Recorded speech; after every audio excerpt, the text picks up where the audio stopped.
Este es el momento de tu encuentro con Papá Dios. Bienvenido a tu devocional diario, Living Stones Church.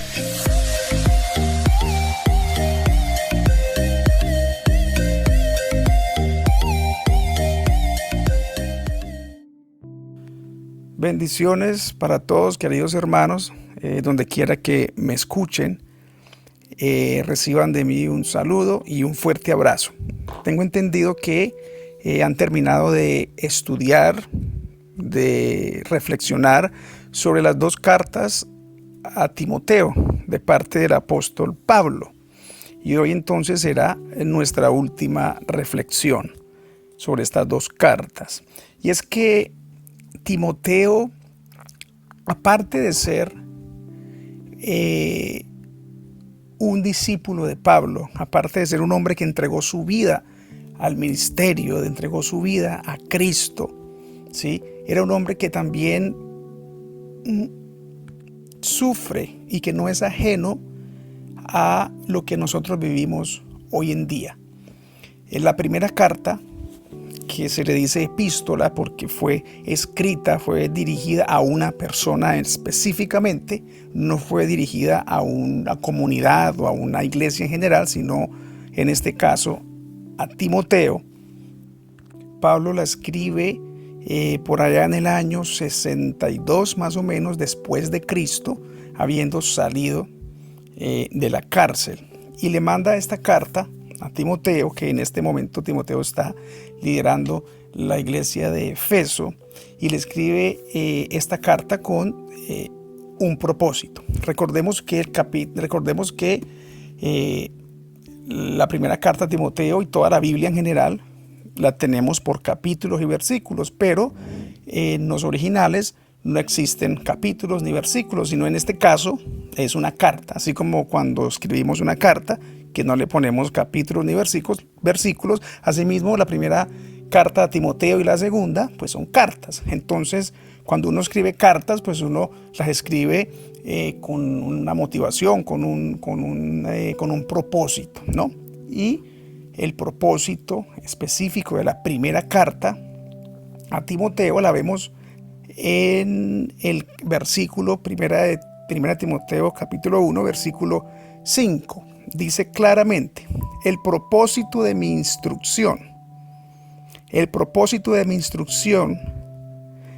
es que todos los creyentes sean llenos del amor que brota de un corazón puro, de una conciencia limpia y de una fe sincera. Pero algunos no lo entendieron. Se desviaron de estas cosas y pasan el tiempo en debates sin sentido. Quieren ser reconocidos como maestros de la ley de Moisés, pero no tienen ni idea de lo que están diciendo, a pesar de que hablan con mucha seguridad. Resulta que lo que estaba aconteciendo y por el propósito por el cual Pablo le escribe esta carta a Timoteo, la primera carta, es porque en esa época se estaban introduciendo en la iglesia de Cristo a estos se les llamaban judaizantes, eran cristianos que supuestamente se habían convertido a Cristo, pero querían también seguir como con las leyes judías, querían introducir al cristianismo, seguir viviendo bajo la ley, y hablaban que sí, somos cristianos, pero también debemos seguir, o sea, confundiendo prácticamente al pueblo, a los hijos de Dios. Y Pablo le manda esta carta a Timoteo diciéndole prácticamente, si ustedes toda la carta ya la leyeron, prácticamente lo instruye en cuanto al ministerio, le da instrucciones sobre la oración, le da requisitos sobre los requisitos de los obispos, requisitos de los diáconos, lo pone al tanto sobre la apostasía, o sea, lo está preparando para que no se deje engañar y sepa cómo dirigir al pueblo de Dios. Y mis queridos hermanos, esto también va para nosotros. Muchas veces a nosotros nos llegan personas que no nos hacen bien, personas que vienen introduciendo a nuestras vidas enseñanzas, vienen y traen odios, envidias, nos influencian inclusive a hacer el mal y nos quieren desviar, ¿sí? Y esto es lo que Pablo le dice a Timoteo y también nos dice a nosotros. Así como le dijo a Timoteo en el versículo 3, cuando partí hacia Macedonia, te rogué que te quedaras allí en Efeso y que frenaras a esas personas cuyas enseñanzas son contrarias a la verdad. Imagínate, cuyas enseñanzas son contrarias a la verdad. Mis queridos hermanos, tenemos que estar pendientes de las personas que se juntan con nosotros, o de las personas que nos rodean, las personas que vienen, no para ayudarnos a salir adelante, no para ayudarnos a crecer en el Señor, no para ayudarnos a llegar hacia la meta, sino más bien que vienen es a hacernos retroceder en nuestra vida con el Señor. Tenemos que estar atentos y que seamos nosotros una influencia para esas personas, y no que esas personas nos influencien a nosotros para hacernos caer y hacernos retroceder. De manera que esta primera carta es una carta instructiva de alerta para que no nos dejemos engañar por los falsos maestros, falsos profetas, por los apóstatas y por todo lo que llega a destruir. Cabe resaltar que Timoteo, como muchos de nosotros, no le tocaba fácil. Recuerden que estamos ya en este periodo, en los años 60 después de Cristo. La iglesia como tal, cristiana, está viviendo una tremenda persecución. Pablo ha estado en la cárcel varias veces, ha sido vituperado, lo han golpeado, y no solo Pablo, todos los cristianos estaban viviendo momentos difíciles en esa época. Los cristianos no se podían en este momento reunir libremente en ninguna parte, tenían que a escondidas reunirse en las casas todo era oculto, porque donde los llegasen a descubrir tendrían que enfrentar las consecuencias de la ley.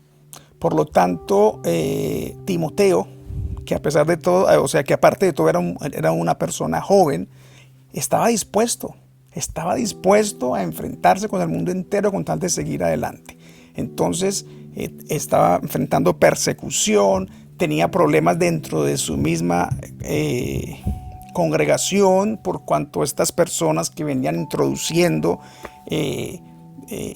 herejías, tratando de traer discordia, pleito, problemas. Y bajo esta coyuntura es que Pablo le manda la carta y le advierte: mucho cuidado, mucho cuidado. Y luego ya entonces viene la segunda carta, y ahí me quiero detener en un punto específico. La segunda carta ya se la manda tiempo después. Cuando Pablo escribe esta segunda carta, ya Pablo está en Roma, encarcelado, esperando para ser ejecutado. Y desde allá le manda la segunda carta a Timoteo, y esta segunda carta es para alentarlo, para darle ánimo, para que tenga fuerzas, para que siga adelante hacia la meta. Sí, porque Timoteo seguía teniendo dificultades y problemas con las personas. Y vemos entonces cómo le dice en 2 Timoteo 1:7. Porque no nos ha dado Dios un espíritu de cobardía, sino de poder, amor y dominio propio. Y Pablo le recuerda a Timoteo que él también ha sido fuertemente perseguido, que está en la cárcel, que hay personas que se le han ido de su lado, que le han dado la espalda, porque ahí a lo largo de esta segunda epístola vemos como en varias partes Pablo menciona que hay personas que se le han ido, lo han traicionado. Sin embargo, él sigue firme, y ese es el mensaje que él le está dando a Timoteo en esta segunda carta. Inclusive en el segundo capítulo, y aquí es donde me quiero detener, el Señor a través de Pablo le dice a Timoteo, y nos dice a nosotros en el segundo capítulo, versículo del 3 al 6, el Señor nos ve a nosotros con 3 características, 3 tipos de conductas, de personalidades, de soldado, de atleta y de labrador. Y dice así,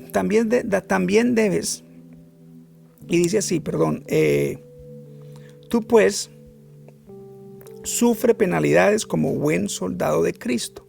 Ninguno que milita se enreda en los negocios de la vida a fin de agradar a aquel que lo tomó por soldado. Y también el que lucha como atleta no es coronado, sino lucha legítimamente. El labrador para participar de los frutos debe trabajar primero. Entonces aquí Pablo le está diciendo a Timoteo, tú, Pablo, tú el que me estás escuchando, yo, Marlon, sufre penalidades como buen soldado de Cristo. Ninguno que milita se enreda en los negocios de la vida a fin de agradar a aquel que lo tomó por soldado. El Señor a nosotros nos ve como soldados. Y eso es lo que le dice Pablo a Timoteo. Eres como un soldado. ¿Qué es lo que hace un soldado? Un soldado pelea por la patria, saca la cara por el país. Un soldado está siempre preparado para la batalla. ¿Sí? Un soldado debe saber y debe tener en cuenta que termina una batalla y llega otra. Que siempre va a llegar otra batalla y debemos estar preparados para eso. Y entonces eso es lo que el Señor nos dice a nosotros en esta hora. Él nos ve a nosotros como soldados, como guerreros valientes. Y ese es mi consejo para ti, mi querido oyente, mi querido hermano en Cristo. No te dejes abrumar por los problemas, por las dificultades, por las diferencias, no te dejes abrumar por nada de las aflicciones que trae este mundo. Inclusive el capítulo 3, versículo 12 dice, y también todos los que quieren vivir piadosamente en Cristo Jesús padecerán persecución. Ya no nos está advirtiendo, ya estamos advertidos. Por eso yo te animo, mi querido hermano, a que seas como un soldado. Tenga presente que si en este momento tienes dificultades, problemas, sea lo que sea que tengas, eso se va a solucionar. Y en el momento en que se solucione, prepárate para lo que viene. Y de esa manera vamos a estar siempre preparados para enfrentar cualquier tipo de situación y de problemas que se nos venga. Siempre preparados. También entonces dice el cuarto, ninguno, el versículo 5, y también el que lucha como atleta no es coronado sino lucha legítimamente. Él también, el Señor nos ve como un atleta, como soldado y también como atleta. Un atleta, para poder llegar a la meta, ¿qué tiene que hacer? Muchas cosas, tiene que sacrificar tiempo, tiene que levantarse temprano, ir a correr, tiene que hacer dieta, tiene que hacer ejercicios, tiene que tener una rutina diaria, forzarse todo el tiempo para lograr llegar a la meta en esa carrera que el atleta tiene, porque el atleta tiene una meta y es que cuando compite tiene que llegar a la meta. Nosotros tenemos esa meta también, tenemos que caminar en esta vida como un atleta, tenemos que saber que debemos, hay ciertas responsabilidades como creyentes que debemos afrontar y debemos predicar la palabra, debemos orar constantemente, debemos estar firmes, alejados del mal, caminar en santidad, cerrar puertas para que el enemigo no venga y tome ventaja. Tenemos que estar firmes, ¿sí? Para poder llegar a la meta como debe ser y no quedarnos a mitad del camino. A mitad del camino, ¿cuántos de nosotros nos hemos quedado a la mitad del camino en muchas batallas? Y eso no es lo que el Señor pretende. El Señor pretende es que seamos como atletas, que ganemos la carrera, que ganemos esta batalla para que podamos enfrentar la que viene. Porque mientras estemos acá en esta tierra tendremos que pasar problemas y dificultades. Y por último, dice acá el versículo 6 del capítulo 2 de 2 de Timoteo. El labrador, para participar de los frutos, debe trabajar primero. El labrador es el que siembra. El Señor también nos dice, somos labradores. La persona que siembra no espera recibir los frutos inmediatamente. Y eso nos dice el Señor a ti y a mí en este momento, a través de su palabra. El que siembra tomates lo tiene que sembrar, tiene que labrar la tierra, tiene que sembrar la semilla, tiene que echarle agua y tienen que pasar los días, las semanas y los meses para que luego este arbolito crezca y dé fruto. De esa manera, todo lo que nosotros hacemos para el Señor va a dar fruto a su tiempo. Démosle al Señor, hagamos las cosas hagamos las cosas para Dios, hagamos las cosas sabiendo que en algún momento, pues sí, van a dar frutos a su tiempo. Teniendo en cuenta que todo lo que sembramos, eso mismo vamos a cosechar. El que siembra amor recoge amor, el que siembra odio recoge odio, el que siembra ternura recoge ternura, el que siembra misericordia recoge misericordia. Por lo tanto, el Señor también nos ve como labradores. Labradores, todo lo vamos a recoger a su tiempo. No nos desesperemos porque no veamos de pronto el resultado en este momento, porque no veamos salida al problema, a la dificultad. Todo tiene su tiempo, siempre y cuando estemos caminando de acuerdo a la voluntad de Dios. Para terminar, en el capítulo 4 de esta segunda carta de Timoteo, dice: te encarezco delante de Dios y del Señor Jesucristo, que juzgará a los vivos y a los muertos en su manifestación de su reino, que prediques la palabra, que instes a tiempo y fuera de tiempo, redarguye, reprende, exhorta con toda paciencia y doctrina, porque vendrán tiempo cuando no sufrirán la sana doctrina, sino que, teniendo comezón de oír, se amontonarán maestros conforme a sus propias concupiscencias, y apartarán de la verdad el oído y se volverán a las fábulas. Pero tú, sé sobrio en todo, soporta las aflicciones, haz obra de evangelista, cumple tu ministerio. Cumple tu ministerio, te dice el Señor. Vendrán tiempos difíciles, ya lo tenemos advertido, pero el Señor te dice a ti y me dice a mí: cumple tu ministerio. Haz obra de evangelista, no te canses de hacer el bien, que a su tiempo recogerás. Bendiciones, mi hermano. Oremos. Gracias, Señor Padre, te doy por este momento tan especial que me das, Señor, de traer tu palabra, Señor, a este grupo de personas que están sedientos de ti. Te pido que haya caído en buena tierra y que dé mucho, mucho fruto, Padre. Te pido que impidas, Señor, que venga el enemigo a robar esta semilla, y más bien que dé fruto, Señor amado, y que crezca como un árbol, Padre, en los corazones y en las almas de mis hermanos. En el nombre de Jesús. Amén. Gracias por tu compañía. Te esperamos en el próximo devocional. Dios te bendiga.